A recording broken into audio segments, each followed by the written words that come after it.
Hello friends, welcome back to my YouTube channel.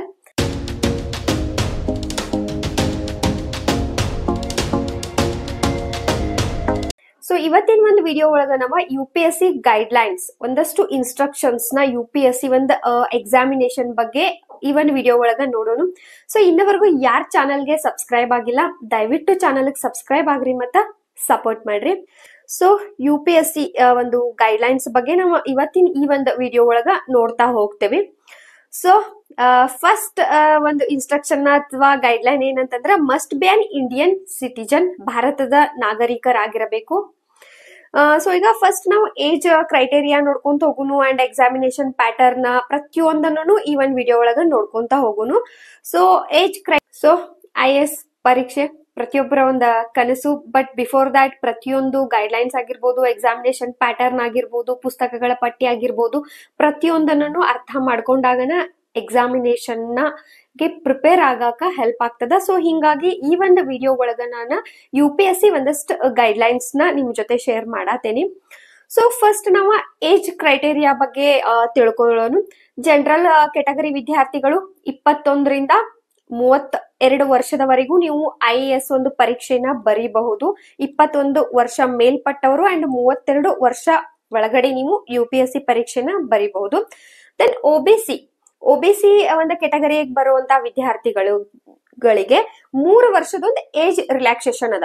So 3 years age relaxation ಐತಿ. So 32 + 3 35 years.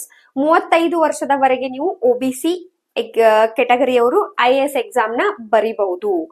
Then SC/ST category ವಿದ್ಯಾರ್ಥಿಗಳಿಗೆ 5 ವರ್ಷದ age relaxation ಅದ. So 32 + 5 37 years.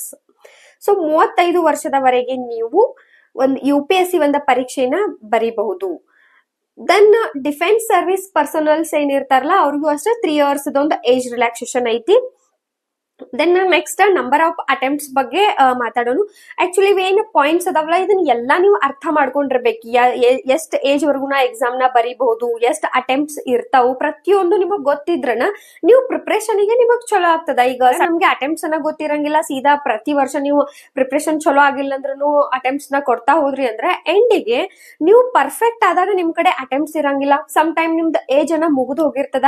ಹಿಂಗಾಗಿ ಎಷ್ಟ್ age relaxation ಅದ, final ಎಲ್ಲಿವರೆಗೂ ನಾ ಬರೀಬಹುದು ಪರೀಕ್ಷೆನ, ಅಂಡ್ ಕಟ್ ಆಫ್ ಎಷ್ಟ್ ಇರ್ಬೋದು, ಪ್ಯಾಟರ್ನ್ ಹೆಂಗದ, ಪ್ರತಿಯೊಂದನ್ನು ನೀವು ತಿಳ್ಕೊಂಡ್ರೆ ನೀವು ಪ್ಲಾನ್ ಮಾಡ್ಬೋದು. ಎಷ್ಟ್ ಟೈಮ್ ನೀವು ತಗೊಳತೀರಿ, ನಿಮ್ಮ ಒಂದು ಲೆವೆಲ್ ನಿಮಗ್ ಗೊತ್ತಿರ್ತದ, ಯಾವ ತರ ನಿಮ್ ಪ್ರಿಪ್ರೇಷನ್ ಅದ, ಎಷ್ಟು ಸಮಯ ನಿಮಗ್ ಬೇಕಾಗ್ತೈತಿ, ಪ್ರತಿಯೊಂದು ನಿಮಗ್ ಗೊತ್ತಿರ್ತೈತಿ. ಅಕಾರ್ಡಿಂಗ್ ಟು ದಟ್ ನೀವು ಪ್ಲಾನ್ ಮಾಡ್ಬೋದು. ಹಿಂಗಾಗಿ ಏಜ್ ಕ್ರೈಟೇರಿಯಾ ಆಗಿರಬಹುದು ಅಂಡ್ ನಂಬರ್ ಆಫ್ ಅಟೆಂಪ್ಟ್ಸ್ ಅದಾವಲ್ಲ ಇದನ್ನ ನೀವು ಅಕಾರ್ಡಿಂಗ್ ಟು ಯುವರ್ ಒಂದು ಕ್ಯಾಸ್ಟ್ ಅರ್ಥ ಮಾಡ್ಕೊಳ್ಳೋದು, ನೆನ್ಪಿಟ್ಕೊಳ್ಳೋದು ಇಂಪಾರ್ಟೆಂಟ್ ಅದ.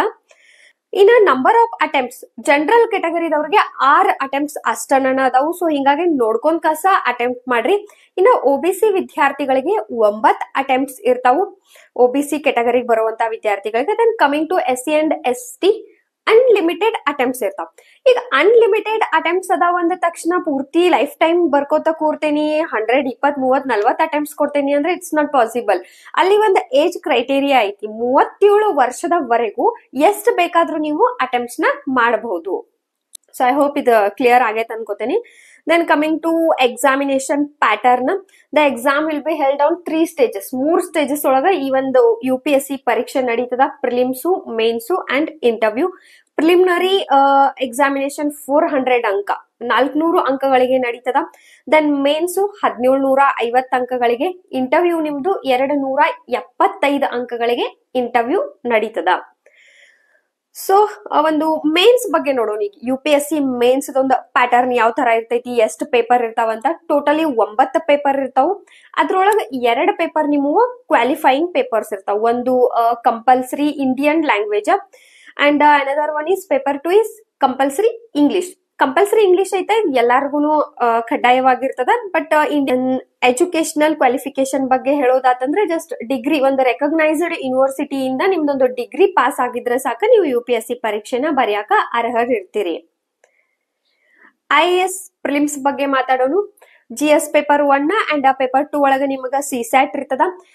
GS ಪೇಪರ್ 1 ಏನ್ ಇರ್ತೈತಲ್ಲ ಅಲ್ಲಿ 100 ಕ್ವಶನ್ ಇರ್ತಾವು, 200 ಅಂಕಗಳು ಇರ್ತಾವ ಪೇಪರ್.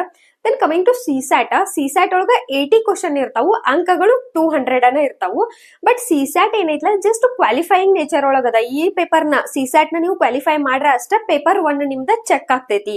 ಸೊ ನಿಮ್ದ ಕಟ್ ಆಫ್ ಆಗಿರ್ಬೋದು ಅಥವಾ ನೀವು ಪಾಸ್ ಆಗ್ತೀರಿ ಫೇಲ್ಯೂರ್ ಆಗ್ತೀರಿ, ಅದ್ರದ್ದು ಮೇನ್ ಕಟ್ ಆಫ್ ಮಾರ್ಕ್ಸ್ ಏನಿದ್ರು ನಿಮ್ದು GS ಪೇಪರ್ 1 ಏನೈತ್ಲ ಆ ಅಂಕಗಳ ಮೇಲೆ ನಿರ್ಧಾರ ಆಗ್ತದ ನೀವು ಮೇನ್ಸಿಗೆ ಹೋಗ್ತಿರೋ ಇಲ್ಲೋ ಅಂತ ಹೇಳಿ.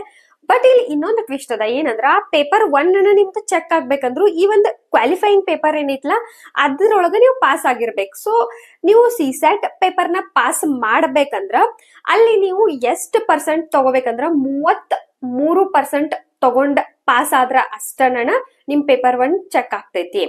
ಅಂಡ್ ಈ ಸಿಸ್ಯಾಟ್ ಪ್ರಿಪರೇಷನ್ ಯಾವ ತರ ಮಾಡ್ಬೇಕು, ಪುಸ್ತಕಗಳು, ಅದ್ರ ಬಗ್ಗೆ ಎಲ್ಲ ಸೆಪರೇಟ್ ವಿಡಿಯೋಸ್ ಮಾಡೇನಿ, ಒಂದ್ಸಲ ಚೆಕ್ ಮಾಡ್ಕೊಳ್ರಿ. ಇನ್ನ ಮೇನ್ಸ್ ನಿಮ್ದು ಡಿಸ್ಕ್ರಿಪ್ಟಿವ್ ಟೈಪ್ ಒಳಗಿರ್ತದ. ಪ್ರಿಲಿಮಿನರಿ ಪೇಪರ್ ಏನಿದ್ರು ಇದು MCQ ಟೈಪ್ ಒಳಗಿರ್ತದ. ಬಟ್ ಮೇನ್ಸ್ ಹೆಂಗೈತೆ ಅಂದ್ರೆ ನೀವು ಬರಿಬೇಕು, ರೈಟಿಂಗ್ ಇರ್ತೈತಲ್ಲೇ. ಸೊ ಟೋಟಲಿ 9 ಪೇಪರ್ ಇರ್ತಾವು. ಅದ್ರೊಳಗ 5 ಪೇಪರ್ ಏನದಾವಲ್ಲ GS ಪೇಪರ್ ಇರ್ತಾವು, 2 ಪೇಪರ್ ಆಪ್ಷನಲ್ ಇರ್ತಾವು, ಇನ್ನೆರಡು ಕ್ವಾಲಿಫೈಯಿಂಗ್ ನೇಚರ್ ಒಳಗ್ ಇರ್ತಾವ. ಕ್ವಾಲಿಫೈಯಿಂಗ್ ನೇಚರ್ ಒಳಗ್ ಏನ್ ಪೇಪರ್ ಇರ್ತಾವಲ್ಲ 300 ಈಚ್ ಮಾರ್ಕ್ಸ್. ಅಲ್ಲಿ ನೀವು ಕ್ವಾಲಿಫೈ ಮಾಡಿದ್ರೆ ಸಾಕಿರ್ತೈತಿ. ಅದರ ಅಂಕಗಳು ನಿಮಗ ಮೇನ್ಸ್ ಒಂದು ಫೈನಲ್ ಕಟ್ ಆಫ್ ಒಳಗ ಕೌಂಟ್ ಆಗಂಗಿಲ್ಲ. ಸೊ ಇಲ್ಲಿ ಕೌಂಟ್ ಆಗುವಂತವ್ ಮೇನ್ಸ್ ನಿಮಗ ಯಾವ್ಯಾವ ಪೇಪರ್ ಮಾರ್ಕ್ಸ್ ಕೌಂಟ್ ಆಗ್ತಾವಂದ್ರ paper 1 to 5 and optional paper 1 and 2. So 1750 ಅಂಕಗಳು. Then last stage of the UPSC ಒಂದು ಪರೀಕ್ಷೆ ಯಾವ್ದಂತಂದ್ರ IAS ಇಂಟರ್ವ್ಯೂ. ಟೋಟಲಿ 275 ಅಂಕಗಳಿಗೆ ಇಂಟರ್ವ್ಯೂ ಇರ್ತದ. ಅಂಡ್ ಈ ಒಂದು ಇಂಟರ್ವ್ಯೂನ ನೀವು ಕನ್ನಡ ಮಾಧ್ಯಮದೊಳಗನು ಕೊಡಬಹುದು. ಈ ಒಂದು UPSC ಗೈಡ್ಲೈನ್ಸ್ ನ ಪ್ರತಿಯೊಬ್ಬ IAS ಆಸ್ಪಿರೆಂಟ್ಸ್ ಅನ್ನು ಫಸ್ಟ್ ಅರ್ಥ ಮಾಡ್ಕೋಬೇಕಾಗ್ತೈತಿ. ಏಜ್ ಕ್ರೈಟೇರಿಯಾ ಆಗಿರ್ಬೋದು, ನಂಬರ್ ಆಫ್ ಅಟೆಂಪ್ಟ್ಸ್ ಆಗಿರ್ಬೋದು, ಆಪ್ಷನಲ್ ಪೇಪರ್ಸ್ ಎಷ್ಟ್ ಇರ್ತಾವು, ಎಷ್ಟು ಅಂಕಗಳಿಗೆ ಆಪ್ಷನಲ್ ಇರ್ತಾವು. ಬಿಕಾಸ್ ಆಪ್ಷನಲ್ ಪೇಪರ್ ಅನ್ನ ನಿಮ್ದು ಡಿಸೈಡ್ ಮಾಡ್ತದ ನಿಮ್ಮ ಒಂದು ರ್ಯಾಂಕಿಂಗ್ ನ. ಹಿಂಗಾಗಿ ಆಪ್ಷನಲ್ ಯಾವ್ದು ತಗೋಬೇಕು, ಎಷ್ಟು ಅಂಕಗಳಿರ್ತಾವು, ಆಪ್ಷನಲ್ ಯಾವಾಗಿಂದ ಓದಾಕ್ ಸ್ಟಾರ್ಟ್ ಮಾಡ್ಬೇಕು, GS ಪೇಪರ್ಗಳು ಎಷ್ಟ್ ಅದಾವು, ಕ್ವಾಲಿಫೈಯಿಂಗ್ ಪೇಪರ್ಗೆ ಯಾವ ತರ ಪ್ರಿಪರೇಷನ್ ಆಗ್ಬೇಕು, ಈ ತರ ಎಲ್ಲಾನು ನೀವು ಫಸ್ಟ್ ಅನ್ನ ಅರ್ಥ ಮಾಡ್ಕೊಂಡ್ ಕಾಸ ತಿಳ್ಕೊಬೇಕಾಗ್ತೈತಿ. ಅಂಡ್ UPSC ರಿಲೇಟೆಡ್ ಆಲ್ಮೋಸ್ಟ್ ಏನ್ ಇನ್ಫಾರ್ಮೇಶನ್ ಐತ್ಲಾ ಅದೆಲ್ಲ ನನ್ನ ಚಾನೆಲ್ ಒಳಗೆ ಅವೈಲೇಬಲ್ ಅದ. ದಯವಿಟ್ಟು ಚಾನೆಲ್ ವಿಸಿಟ್ ಮಾಡ್ರಿ. ಅಂಡ್ ಈ ಒಂದು UPSC ಏನಿದೊಂದು ಗೈಡ್ಲೈನ್ಸ್ ಒಂದು PDF ಐತ್ಲಾ ಇದನ್ನ ನನ್ನ ಟೆಲಿಗ್ರಾಮ್ ಚಾನೆಲ್ ಒಳಗೆ ಹಾಕಿರ್ತೇನೆ. ನಿಮ್ಗ ರಿಕ್ವೈರ್ಡ್ ಇತ್ತಂದ್ರೆ ಒಂದ್ಸಲ ಚೆಕ್ ಮಾಡ್ಕೋಬಹುದು. ಸೊ ಐ ಹೋಪ್ ಈ ಒಂದು ವಿಡಿಯೋ ನಿಮಗೆ ಯೂಸ್ಫುಲ್ ಆಗೈತೆ ಅನ್ಕೋತೇನಿ.